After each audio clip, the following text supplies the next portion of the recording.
ನೀನೇನು ಮನುಷ್ಯನೋ ಇಲ್ಲ ಮೃಗ.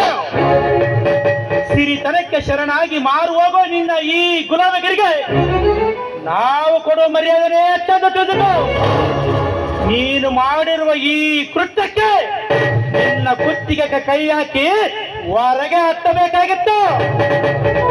ಮುಚ್ಚುವ ನನಗೆ ಬುದ್ಧಿ ಹೇಳುವ ದೊಡ್ಡವನಾಗಿ ಬಿಟ್ಟೆಯ? ನೀನು ಕವಿತೆಗಳನ್ನು ಪ್ರೀತಿಸಿ ಮದುವೆಯಾಗುವುದಕ್ಕೆ ನಾವೆಲ್ಲರೂ ಸೇರಿ ನಿನಗೆ ಅನುಮತಿ ಕೊಡಲಿಲ್ಲ. ಹಾಗಂತ ನಾನೇನು ನಿನ್ನ ಹಾಗೆ ಯಾರಿಗೂ ತಿಳಿಸದೆ ಮನೆಗೆ ಮದುವೆ ಮಾಡಿಕೊಂಡು ಬರ್ತಿರಲ್ಲ.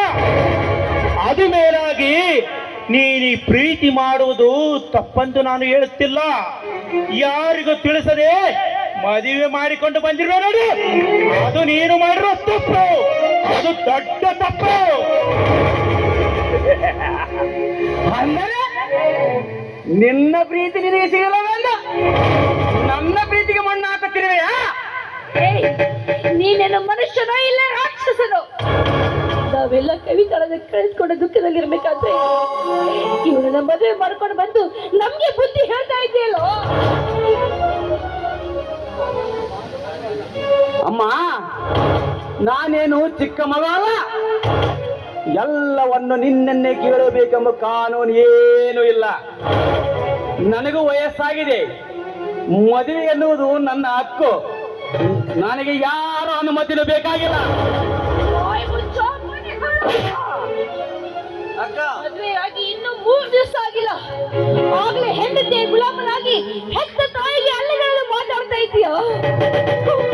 ನೀನು ನನ್ನ ಮಗ ಏನೋ? ಅಮ್ಮ, ಪ್ರತಿ ಮಾತಿಗೂ ನಾನು ಎತ್ತ ಮಗಂದ ಎತ್ತಿ ಹೇಳ್ತಿರಲ್ಲ. ಈ ಜಗತ್ತಿನಲ್ಲಿ ನೀನು ಬೆಳೆಯುತ್ತಿರುವ ಮಕ್ಕಳನ್ನ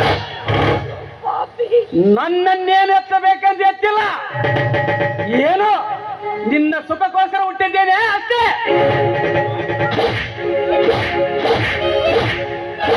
ಅಕ್ಕ ಬಿಡಕ್ಕ, ದಯವಿಟ್ಟು ನನ್ನ ಮಾತನ್ನು ಕೇಳು. ಸಾರ್ಥಕವಾಯ್ತಪ್ಪ, ನಿನ್ನನ್ನು ಹೆತ್ತಿದ್ದಕ್ಕೆ ನನ್ನ ಜನ್ಮ ಸಾರ್ಥಕವಾಯ್ತು. ಬಣ್ಣ, ನನ್ನ ಮಗು ಹುಟ್ಟಿದಾಗ ನನ್ನ ಎದೆ ಹಾಲು ಕುಡಿಬೇಕಾದ್ರೆ ನನಗೆ ಒದಿತಾ ಇದ್ದ. ಆಗ ನನ್ನ ಮಗು ಉರಿತಲ್ಲ ಅಂತ ಸಂತೋಷ ಪಡ್ತಾ ಇದ್ದೆ. ಇವರು ದೊಡ್ಡದಾದ್ಮೇಲೆ ಕೂಡ ಈ ರೀತಿ ನನಗೆ ಒದಿತವೆ ಅಂತ ನಾನ್ ತಿಳ್ಕೊಂಡಿರ್ಲಿಲ್ಲ.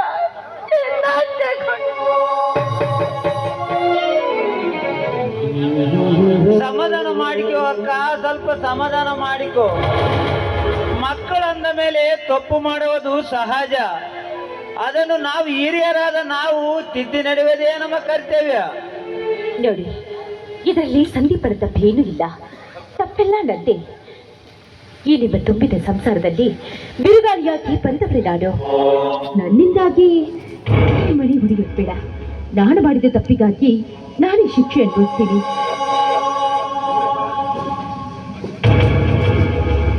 ಮೋನಿಕಾ, ಏನು ಹೇಳುತ್ತಿರುವೆ ನೀನು? ನಿನಗೆ ಏನಾದರೂ ತಲೆ ಕೆಟ್ಟಿದೆಯಾ? ಇಲ್ಲ ಸಂದೀಪ್, ನಿನ್ನ ತಾಯಿಗೆ ಮೋಸ ಮಾಡಿ ನಾವಿಬ್ರು ಚೆನ್ನಾಗಿರೋದಕ್ಕೆ ನನಗೆ ಇಷ್ಟವಿಲ್ಲ. ಅದಕ್ಕೆ ನಾನು ಮಾಡಿದ ತಪ್ಪಿಗಾಗಿ ನಾನೇ ಶಿಕ್ಷೆ ಅನುಭವಿಸ್ತೀನಿ. ಸಂದೀಪ್, ದಯವಿಟ್ಟು ನನ್ನೆಲ್ಲ ಕ್ಷಮಿಸು ಸಂದೀಪ್, ಕ್ಷಮಿಸು. ಹಾ, ತೆಗೆದುಕೋ. ನೀನು ಕಟ್ಟಿರೋ ಈ ತಾಳಿಯಲ್ಲ, ಇಲ್ಲದೆ ನನಗೂ ನಿನಗೂ ಯಾವ ಸಂಬಂಧನೂ ಇಲ್ಲ. ನಾನು ಬರ್ತೀನಿ, ಸ್ವಲ್ಪ ನಿಂತ್ಕೊಳ್ಳಮ್ಮ. ಬಾಮ್ಮ, ಹೀಗೆ ಶುದ್ಧ ಹೋಗಪ್ಪ, ಒಳಗಡೆ ಹೋಗಿ ಅಕ್ಷತೆ ತೆಗೆದುಕೊಂಡು ಬಾ. ನೋಡಮ್ಮ, ಆಯ್ತಮ್ಮ, ತರ್ತೇನೆ. ತಾಳಿ ಬೇಕೆಂದಾಗ ಹಾಕೊಡೋದಕ್ಕೆ, ಬೇರೆ ಒಂದಾಗ ಬಿಸಾಕೋದಕ್ಕೆ ಅದೇನು ಆಟ ಆಡೋ ವಸ್ತು ಅಲ್ಲ. ಒಂದು ಸಲ ಹೆಣ್ಣಿನ ಕೊರಳಿಗೆ ತಾಳಿ ಬಿತ್ತು ಅಂದ್ರೆ ಜೀವನ ಪೂರ್ತಿ ಅದನ್ನ ತೆಗೆಯೋ ಹಕ್ಕು ಅವಳಿಗಿಲ್ಲ. ಯಾರೇ ಒಪ್ಲಿ ಯಾರೇ ಬಿಡ್ಲಿ, ಅದನ್ನ ಮಾತ್ರ ಕೊರಳಿಂದ ತೆಗಿಬಾರ್ದು. ತಿಳಿತೆ? ಇದು ನಾನೊಂದು ಹೆಣ್ಣಾಗಿ ನಿನಗೆ ಹೇಳ್ತಾ ಇದ್ದೀನಿ.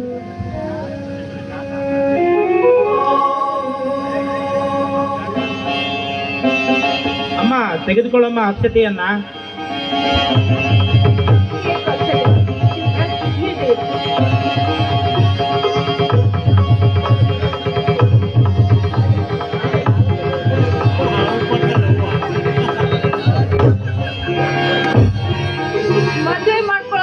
ವಯಸ್ಸಾಯ್ತು ಇನ್ನು ಬುದ್ಧಿ ಬರ್ಲಿಲ್ವಲ್ಲ ನಿಮ್ಗೆ.